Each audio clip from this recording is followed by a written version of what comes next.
Hey, what's going on guys? Finn here, back with another video. Today I wanted to talk about my reasons on why I purchased the CRF450X over the 450L. As you can tell, I have it plated and kind of set up as a dual sport, and you may be wondering, why didn't I just jump for the L? And I think there's some good points or good reasonings on why you should buy each bike, but the main reason, if you just want to know right off the bat why I got the X over the L and just want to get to the point, main reason was I liked that this had more off-road capability from the showroom floor. And I'll kind of get into my reasonings. I'll explain in detail on the differences between this and the L in terms of like dimensions, the ECU and the exhaust, and things like that.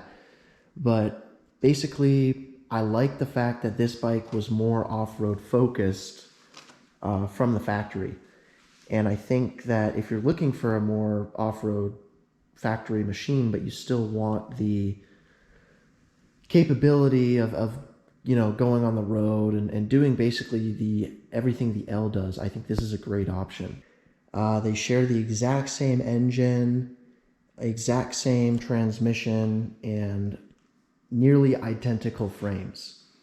So if you want the same reliable platform, both models will offer the lower compression 450R engine, as well as the weighted flywheel and the nice 6-speed gearbox.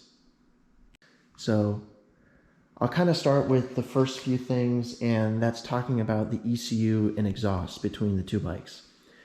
So from the factory, the 450L comes pretty restricted with their emission stuff. They have to meet certain requirements. And as you all know, the 450L ECU has a tendency to be very jerky when you're decelerating and then giving throttle inputs again. And Honda had to do that in order to meet with emission compliances and all that, and I'm sure you guys have heard this story a million times, but basically everyone gets the Vortex ECU and a new pipe, and then they're much happier. So I just want to say that this bike it actually had the Vortex installed. The previous owner I bought it from had that on there, and I also am running an FMF Q4 slip-on. So I can't speak to how this bike runs stock, but Dirt Bike Magazine and a few other reputable sources out there say that this thing runs very well stock, and it actually has slightly more power and more snappiness than the 450L. So let me see what the exact figures are here, but the 450X is making 41.1 horsepower and 30.2 foot-pounds of torque to the wheel. And the 450RL is making 38.7 horsepower and 27.8 foot-pounds of torque. And this is coming from Dirt Rider magazine. So both are very similar in terms of power, although you do have a slight edge on the 450X, just 2.4 more horsepower and 2.4 more foot-pounds of torque. So that's basically the ECU thing. This ECU is a little bit less restricted, and you're not going to get any of that jerky sensation that you would with the L. So if you're just want to get a slip-on like I have here, you can do that. And that actually gets me into my next topic of exhaust comparisons between the L and the X. So from the factory, the L has to come with a catalytic converter in order to be 50-state street legal, and the X doesn't have that catalytic converter because it's only focusing on being 50-state off-road legal. But back to my point here, the 450X header will accept pretty much any slip-on that you buy. If you purchase an L and just want to get a slip-on, you have to get a full system. The only exception that I can think of is Graves sells an exhaust. It's a slip-on for the L models and the X, where you can actually mount that exhaust on a stock L header. Another thing too to talk about is dimensions. So for the X, you're going to be getting a slightly steeper rake. So the angle at which the fork comes from the, I think the way I'm not exactly sure how it's calculated, but basically a steeper rake means the bike will handle a little bit better in like sharper turns and stuff like that. And the L will be maybe a little bit more stable on a straightaway. But the seat height, the wheelbase actually is between the two. This is 58.7 and the RL is 58.9. So 0.2 inches. That's a slight difference, nothing huge though. Seat height on this is slightly taller at 37.9 inches. And on the RL, it's 37.2. Ground clearance on this is also 0.5 inches taller, so 13.1 on this, and then 12.6 on the 450 RL. And then the last one is curb weight. So this is about, according to Honda, it weighs 275 pounds, fully fueled, ready to ride, and the RL is 291 pounds. So most of that weight difference comes from all the street legal bits that Honda added, the catalytic converter equipped exhaust, I think also adds a little bit more weight than the stock exhaust on this guy. And also one thing too is the swing arm. Now this is also a difference between the two models, but this swing arm is the exact same one that comes on the R and RX models. I believe it's the same one from 2017 through 2019. And the L has a slightly longer swing arm, and it's filled with some kind of urethane gel stuff. I don't exactly know what that is for. I've been told it's to reduce vibrations and make the bike quieter, but I think that adds a little bit of extra weight, although I'm not sure how much it does, but that's another thing. And the RL has a holder for a mud guard. So if you want to run a mud guard or whatever, have a chain protector or something like that to prevent mud from flinging up into your area here, then the RL comes with that. The rear sprocket on the 450L is also coated with some kind of rubber. Again, I think that's to keep noise levels down. The front one though, on this X model, does have the rubber coated front sprocket. And I don't really notice anything in noise. This bike is fairly quiet with everything installed, with all the rubber or plastic casings and everything.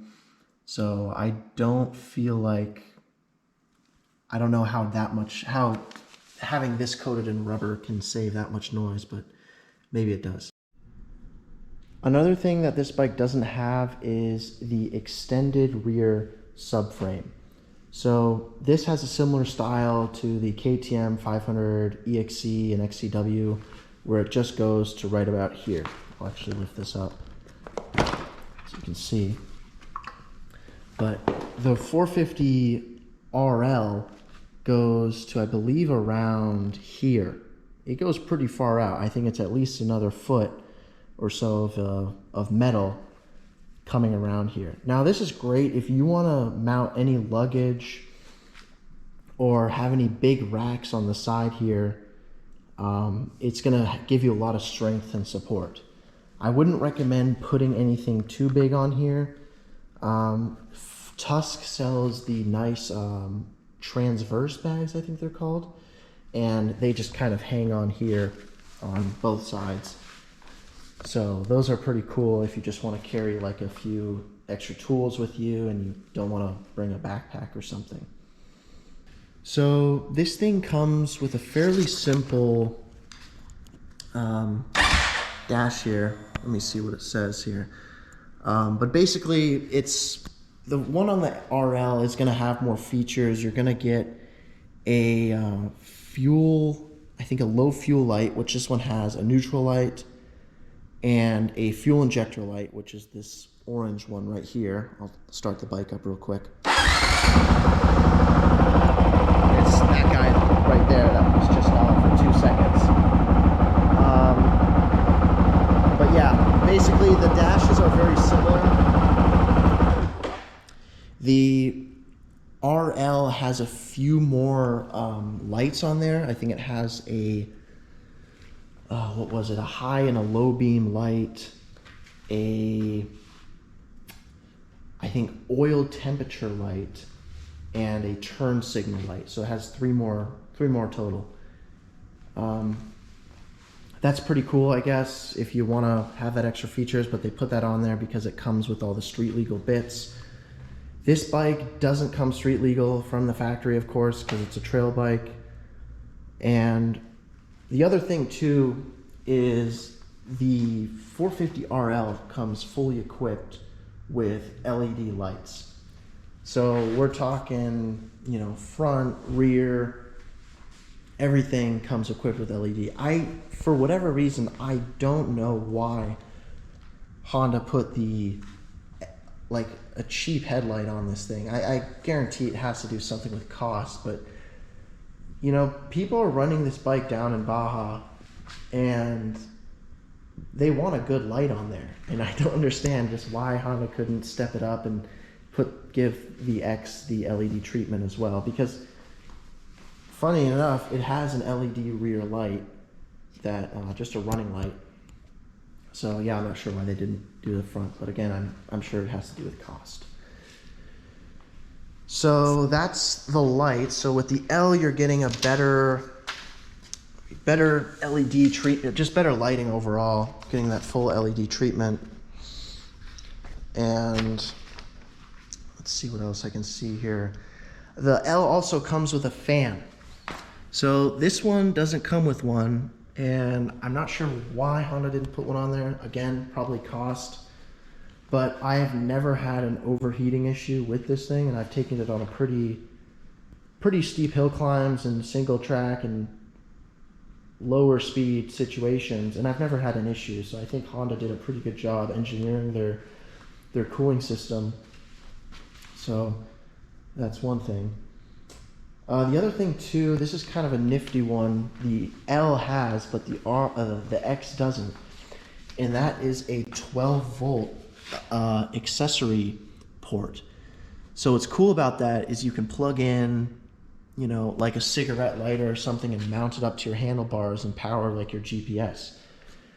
This bike, unfortunately, it doesn't have that red little, I don't know if you can see right there, that red little wire connector thing is to program your ECU. This one is locked, so you can't program it, but I think they left that on there because the R and RX have that capability. So another thing that differentiates the L and the RL is the clutch and kickstand sensor. So I'm not sure if this applies to the 2022X or the 2021, but my bike did not come equipped with a clutch lever safety switch. So basically what you have to do is pull in the clutch in order for the bike to start, or at least that's what you have to do with the L model. On this X model, that's not the case. You don't have to do that. But I did see a review or a first impressions walk around video where a guy had this sensor on his 450X. So I'm not sure if they changed that from 2021 or 2022, but that's another thing that this bike does not have, is a sensor. And another sensor it doesn't have is the kickstand sensor. So basically, this is similar to all street bikes. They have this weird thing, like if the kickstand is down and you put it into first gear, the bike will kill itself. It'll shut off. For whatever reason, dirt bikes don't need this. So most guys on the L just remove all that stuff. It takes a little bit of weight off and makes things a little bit less complex. The 450X comes with Rimlocks, whereas the 450L does not. So basically, if you want to run lower tire pressure, it's safe to have these things just so the wheel doesn't spin from the rim or anything like that and cause any damage. What was interesting is when I went to the dealership, I saw this weird, let me see if I can find it. It was like a rubber grommet or something. I'm trying to see if I can find it. It's right here. And I thought that would be a hole so you could put like a rim lock in there. And it turns out it's actually nothing. I don't really know what it does. If you know what the purpose of that is, just let me know in the comments. But it's kind of nice having rim locks when you're off-road that you can run the lower tire pressure. If you're running above 15 psi though, you probably don't need them. I usually stay at 15. I don't go any lower. It's just a nice feature to have. So yeah, I think that is it as far as features go, and pretty much those are all the differences between the X and L/RL. But thank you so much for watching. I hope this cleared up your confusion between the two models. I know I'm not the best explainer, but I hope I could help someone out there in need. And if you're deciding between the two, hopefully you make the right choice and get a good bike. I think you really can't go wrong with either one. Both are very good at their own thing. I think the simple, short, sweet answer between the two is if you want something that's plated from the factory, or you live in California where you can't plate a dirt bike, the RL is the obvious choice.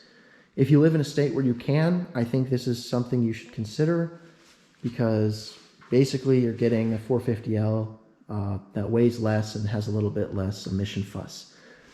But besides that, both are great options. Thank you so much for watching, and have a good rest of your day. Thank you.